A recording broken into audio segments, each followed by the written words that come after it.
Welcome to Strip Cover Lit. The biggest books Bestest looks and all the charm. I ever took. I'm dead inside. Do you feel dirty? I do. It feels sleazy. Sleazy? Like I don't know how to describe it. Dalton. Like sleazy? It is. It's Fremont Street after 3 a.m. feeling when I'm just like, I don't want to be here now after this. I just want to go home. Sleazy. I don't like it. I think it is. I think it's nice. I think it's professional wrestlery. It is. It is. I do love me some professional wrestling, but that's going by the wayside in a hurry. Remind me. I found a Twitter thread where I don't know where this guy came from, but he has compiled like a huge list of just unbelievable Vince McMahon stories and just slung them up and like tagged Vince McMahon in them. And like they're glorious. That man is absolutely insane. Well, the way I've always thought of Vince McMahon is the way you hear it, because I've never been in the military, but the way somebody talks about like a colonel. Okay. He's a rough son of a bitch, but by God, you lay down your life for him. A lot of those guys absolutely love him, but they don't want to be near him. Yeah. You know? We're going to take a moment after Variety Hour. I'm going to pull that thread back up just so I can revel you, because my God, man. I knew Vince McMahon was like not, the sharpest tack. He's a little out there. Wow. He is a bizarre individual. Oh, he's also a tough son of a bitch. Yes, he is. There's that story about the time where he was supposed to do something for, I don't remember what it was in the ring, but he ran out there. He was supposed to be pissed off, and he blew both of his quads jumping into the ring. And then finished the bit. Yeah. Yeah. And then, did you know this part? He walked out. He walked out. And like, I think it was Edge was there. Yeah. And once he got backstage, Edge was like, hey man, do you need, he's like, shut up and get away from me. And walked his way to the, because they always have an ambulance on site, So, yeah, just rough. Just rough. Anyway, it was a lovely start to Variety Hour. I'm glad we could talk about Vince McMahon for a while. Relive our dreams of being professional wrestlers. Yeah. Anyway. I'd like to be the underdog. Unfortunately, guys like me, you've got to be high flyers, Yeah. I don't get to body slam people. I'd have to jump off the top rope. I don't want to do that. Yeah, I'm not nimble enough to do that. I've always talked about, like, I just want to do one match. Like, it can be, like, in a small town with 10 people. I want one match to say I did it and have the pictures afterwards. Yeah. I think it'd be a grand time. It's interesting.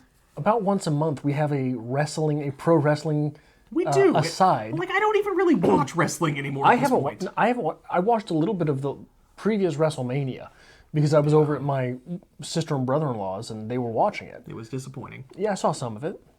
Anyway. Started with Brock Lesnar. Which is a bold start. Yeah. Bold. Yeah. But there is no man. Like, Vince McMahon may be terrifying. Brock Lesnar is inhuman.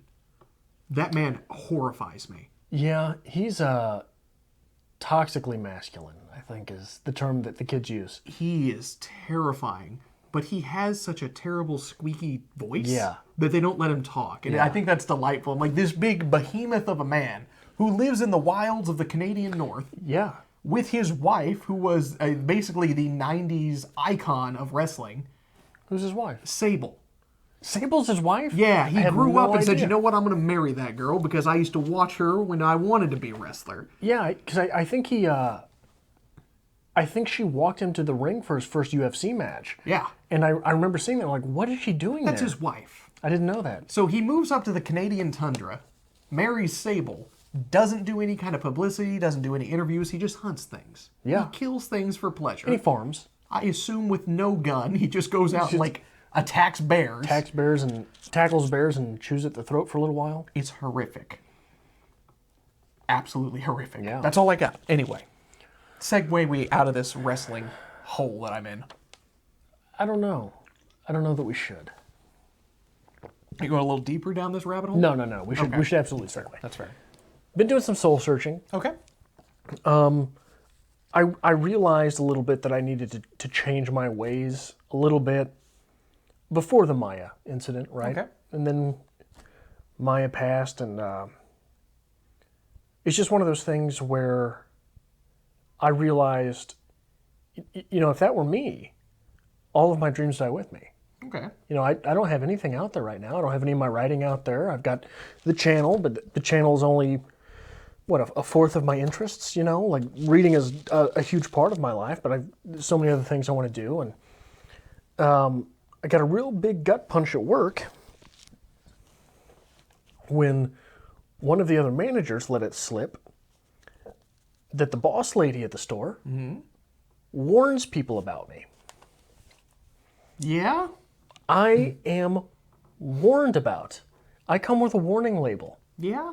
Part of me enjoys that because it means I don't have to deal with talking to people. Okay. Part of me doesn't enjoy that because I don't want to be a retardant on someone else's expansion. Okay. And honestly, as antisocial as I am, I enjoy teaching things. Fair. So if someone needed to know something, they'd probably be afraid to ask me because my boss has warned them about me. But in reality, that's probably the only time I want to talk to you. Okay.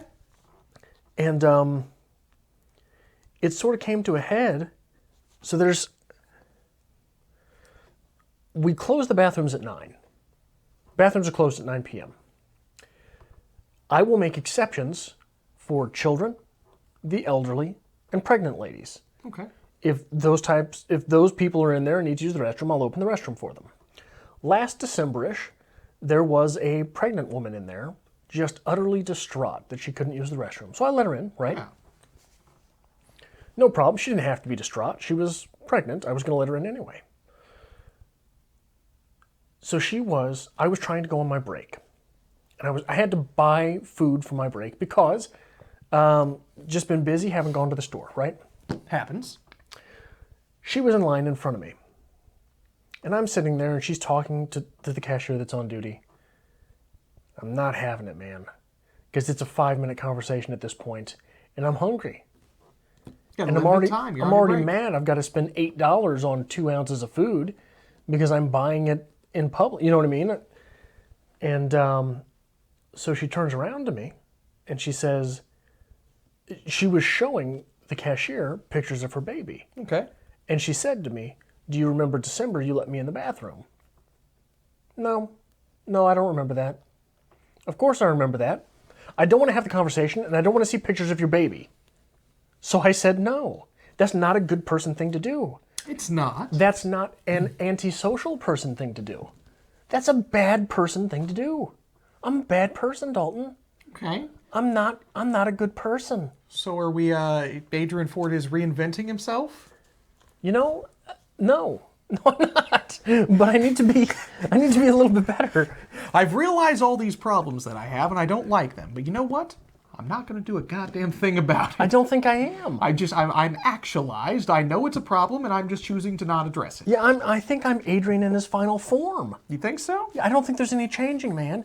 Because that incident with the lady who wanted to show me the baby pictures, that was after I'd come to these conclusions. Yeah? And I still looked her in the eye and said, no, I don't remember that. Let me buy my food. Well, it's a process. It takes some time. I guess, but it's a mindset. I think There's nothing physically keeping me from doing that.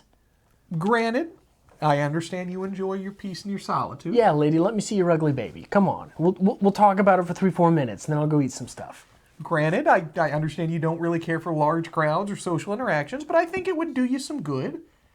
Every now and then, just cut loose. In fairness, I think that lady probably had a very ugly baby. All babies are ugly. It's the way they are. But I mean, like, especially ugly. They all look the same. There is no such thing as a cute baby. They all look the same. I don't understand it. It's the way it works. And I'm not a liar. So I think, like, the safest play for me there is to say, no, I don't want to see your baby. So you did the kind thing. You're like, no. Yeah, instead of saying, your child looks like Voldemort. Like, that's not a good thing to say to somebody. Well, most children look like Voldemort, so that's fine. She was a proud new mother, and I don't need to put that kibosh on. Okay. I don't think it would hurt you every now and then to cut loose a little bit. Enjoy a night, go do something a little different. I cut loose, Dalton. You don't cut loose. Sometimes I write fantasy stories, okay? Oh, boy. I don't know, just get out and go do something. Make the trek to St. Joe. It's a safe environment. You know me. Well, I'm worried my truck is going to combust. Yeah. Yeah. I have that worry every day with my car, so it's fine. Yeah. Like, at this point, the one thing that's sort of getting me by is the fact that I have not had massive truck problems for a while. Okay. I've had to replace the battery, had to replace the brakes, I've had to do, I've got a sway bar that's cracked. Inconvenient things, but you come to expect them. Yeah. Nothing massive. I haven't had to fix a transmission. Yeah. Nothing wrong with the motor. You know what I mean? Once that goes, man, you might not see me for a while. Yeah. Yeah, you might just have to run reruns on strip cover lids. We can run reruns, it's fine. Repackage old videos. Like, I'll just do a little intro video, be like, do you remember back in this day when Adrian Fort said this, and we'll just cut to it. We'll do it full Family Guy style. It'll be fine. We'll just rehash it. But anyway, maybe you get out a little bit. Maybe you just go do something. What do you suggest I do? I don't know. I went to the movies. Going to the movies is a good thing. I saw Avengers Endgame. You actually went out with someone and saw a movie. That's a great thing. It was a harrowing experience. There were 6 other people in the theater, and I had to pick seats beforehand. Yeah? Yeah. So I don't know what. So about 4 years now, 5 years probably, 2014-ish, was when all the big fancy stuff started getting big, right? Yeah. 3D with IMAX and Skinemax, and you got the whatever all those Maxes are. All sorts of Maxes. Dr. Pepper Max. I don't know what's going on when I go to the theater. So I've wanted to see a movie in the massive Skinemax, whatever it's called, Yeah. for 5 years now. I don't know what it's called. So I went and I ordered tickets. Sound like I'm German. You're already here. dating yourself. Give me the order of my ticket. For real 3D. Okay. Which I was positive.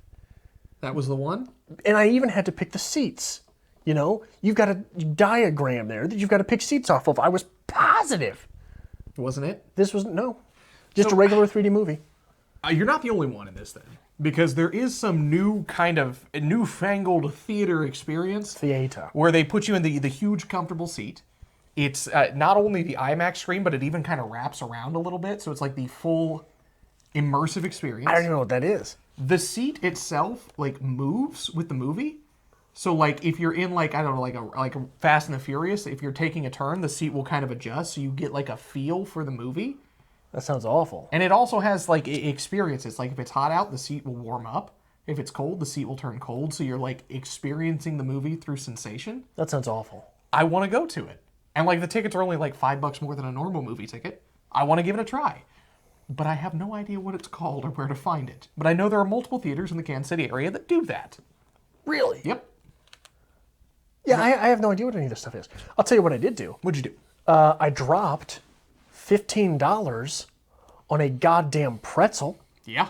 Had to wait in line for 15 minutes to get a 1.5 pound pretzel that I had to sign a waiver for. I had to take out an insurance policy on a pretzel.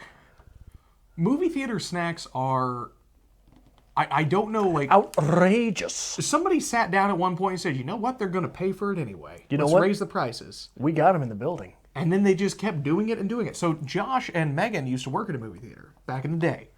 And like the movie theater popcorn, yeah, that $9, $10 popcorn you're buying, you know what happens at the end of the night? What's that? They take it all and they scoop it into a giant trash bag, and Josh takes it home. Because there are many a nights... All the theaters all around the country. Josh is like Santa Claus. He just runs around and picks it up. There are many a times... Santa Claus in reverse. I went to Josh's apartment in Anti-Claus. college. He's anti-Claus. I went to Josh's apartment in college, and he's literally sitting on a bag of popcorn like it's a beanbag chair, and there's just a hole in it, and he's just eating out of his beanbag chair. This is a thing. It's not like it's sacred, coveted gold popcorn. They just throw it away. Yeah. Well, you know what? You're going to pay for it anyway because you're there. Also,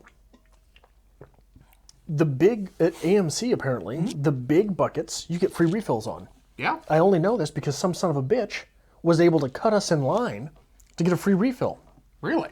Also, there is an express members only line for the snack line. How has it been this long since I've been to the movies? I saw Infinity War. So the refill on the large is normal. My grandparents used to go to the movies all the time, and when the movie was over, my grandfather would always get his bucket refilled and take it home so he could go watch his westerns. But like the express line is new to me. They do that at amusement parks now too, and it irks me. If I'm paying $60 to come in here and ride your rides that may kill me, why would you have the audacity to say, well, for $200 more, you don't have to stand in line? I was so angry. So then you go stand in the express line. Which, by the way, I noticed the people in the express line, they never had to present a phone. They never had to present a ticket. There's no way. Because when I first entered, I went into the express line. Yeah. Because it didn't look any different. Then I realized, oh, there's this sign over here. That's the only thing keeping them apart. But I guarantee you half the people in that line did not have express memberships. They didn't have to present anything. I don't know. I'm still angry about this. I don't know. Make me feel better. I don't go to the Make movies. me feel better. I spent years getting free movies, so I don't like to pay for movies. I went to go see The Avengers. It came out on a Friday night. I went Sunday, made the drive to the movie theater. It's like a 15-minute drive. Get there, pull in the parking lot. I'm like, oh my God, it's so crowded. No, I don't want to sit next to people. I want to enjoy this movie. I'll come back. So I just turned the car around, went home, never saw it. I will say, Avengers Endgame deserves to be seen in the theater. Okay. I think it probably deserves to be seen with a little bit of crowd. Okay. Because there are some incredibly fast punchlines that I didn't see coming, and if I had a crowd reaction with me... Sometimes you need that. Yeah, I think it would have enhanced the experience. And there are some real... I'm not going to spoil anything, but there are, if you are a comic book fan, there are some incredible moments in this film. You just did a Steve Donahue aside. You realize that, right? What was that? If you're a comic book fan, and then you went right into it, like it was that what he- verbatim Steve. I've never seen him do that. Oh yeah, watch it. It's Hello, a thing. BookTube. Hello. But no, I'm about it. But this whole idea of like this immersive theater experience, my father went and saw the Bohemian Rhapsody movie that way. Because like the screen kind of wraps a little bit, so it's immersive. And he's like, it was awesome. Because like you really felt like you were there, because like you got the music playing and like the crowd is around you. But I really want to go see Rocket Man that way. I think that would be the proper experience for that movie. Which looks absolutely gorgeous, by the way. Is it finally coming out? It's getting ready to. I mean, that thing's had a trailer out for the better part of a year, hasn't it? They released a music video of the gentleman who's playing Elton John. Something Edgerton. Taron Edgerton? I don't know. But he is singing. It's Rocket Man. And my God, he's got it. Really? I'm excited for it. It's like if Elton John actually sang well, it would be him. Well, I guess that's the thing, is that Elton John's not the greatest singer. No. Great on the piano, great with lyrics, great with the overall flow of the music. Composition, I'm sure there's some word for that I don't know. But the voice, it's sort of like Willie Nelson. Willie Nelson, Bob Dylan. Johnny Cash. Oh, the blind guy who played the piano. Ray Charles. Ray Charles. Like Ray Charles, from time to time, I guess I'll give it to Ray Charles because his voice was so unique. Okay. But there's times where you're like, when you listen to Ray Charles, you're like, any other voice that doesn't sound good in. Yeah. But there was just something about his voice that he could pull it off. No, I think it's going to be a decent movie. I'd like to go see it. We'll see.